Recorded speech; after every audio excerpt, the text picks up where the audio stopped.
ایک دفعہ شیطان آیا ہمارے نبی سے ملنے، تو آپ نے اس سے پوچھا تیرے دشمن کتنے؟ کہنے لگا 15۔ آپ نے فرمایا کون کون ہے؟ کہنے لگا پہلا تو تھوڑا ہی نمبر ہے، پہلا نمبر تو تھوڑے نال میرا لگو ہے۔ پھر کہنے لگا وہ مسلمان جو 24 گھنٹے باوضو رہتا ہے وہ میرا بڑا دشمن ہے۔ جو باوضو رہتا ہے اور باوضو سوتا ہے، ایک فرشتہ اس کے لیے بندگی کا ثواب لکھتا رہتا ہے۔ خیر واپس آتا ہوں، میرے نبی نے فرمایا 4 باتیں لے لو اور دنیا بھی تمہاری آخر، ساری PIA زندہ ہو جائے گی، ساری اکانومی زندہ ہو جائے گی، ساری معیشت زندہ ہو جائے گی۔ 5 بھی نہیں، ایک انگلی بھی آپ نے نیچے کر دی کہ یہ بس اتنی لے لو۔ حفظ امانت، صدق حدیث، حسن خلیقت، عفت فی طعمت۔ کیا خوبصورت! ساری زندگی کسی کو دھوکہ نہ دینا، دیانت داری۔ میرے ملک کے ادارے کیوں ڈوب گئے؟ دیانت نکل گئے، کھوٹ آ گئی، دھوکہ آ گیا۔ میرے نبی نے کہا حفظ امانت، کبھی امانت میں خیانت نہ کرنا، صدق حدیث، کبھی جھوٹ نہ بولنا، ہمیشہ سچ بولنا۔ میرے نبی نے فرمایا میرا امتی ہر گناہ کر سکتا ہے، 2 نہیں کر سکتا، ایک جھوٹ کبھی نہیں بولے گا، ایک دھوکہ کبھی نہیں دے گا۔ میرے نبی کی 2 صفتیں ہائی لائٹ ہوئیں، صادق اور بولو کیا ہیں؟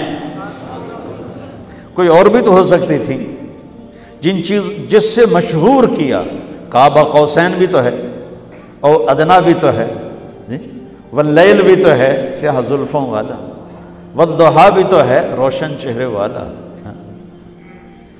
کس سے مشہور کیا؟ صادق امین۔ اگر آپ مجھ سے سوال کرو، میں ممبر رسول پہ بیٹھا ہوں کہ مولانا صاحب سارے دین کو 2 لفظوں میں بتاؤ، ساری شریعت کو، تو میرے پاس 2 لفظ ہیں، سچائی اور امانت داری۔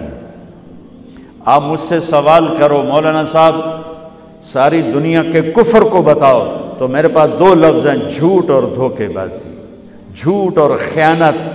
پوری دنیا کا کفر ان کے اندر چھپا ہوا ہے، سچائی اور دیانتداری، پوری دنیا کا اسلام اس کے اندر چھپا ہوا ہے۔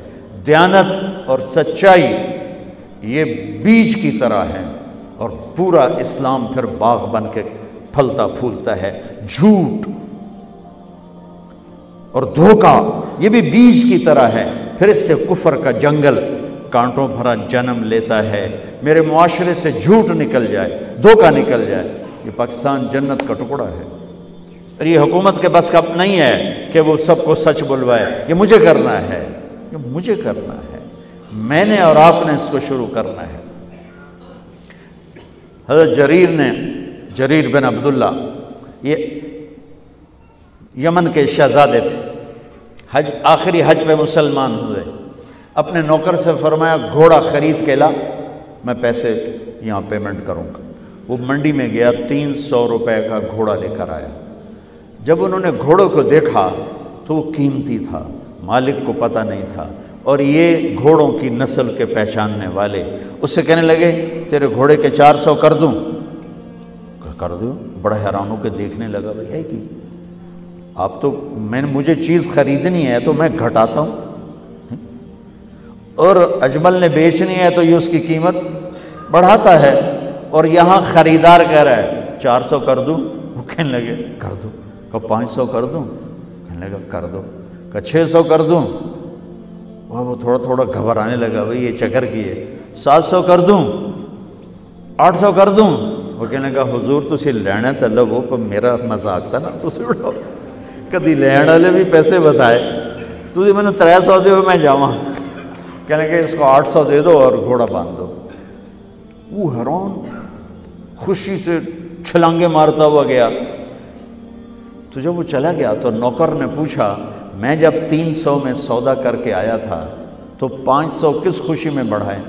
فرمایا میرے بھائی اس کے گھوڑے کی قیمت 800 تھی، 300 نہیں تھی، اور میں نے نبی کے ہاتھوں میں ہاتھ دے کے یہ وعدہ کیا تھا زندگی بھر کسی کو دھوکہ نہیں دوں گا، سب کی خیر خواہی چاہوں گا۔ تو بھائیو میرے اداروں میں کس ٹیلنٹ کی کمی نہیں، صلاحیتوں کی کمی نہیں، دیانت کی کمی ہے، قوت عمل کی کمی نہیں، سچائی کی کمی ہے۔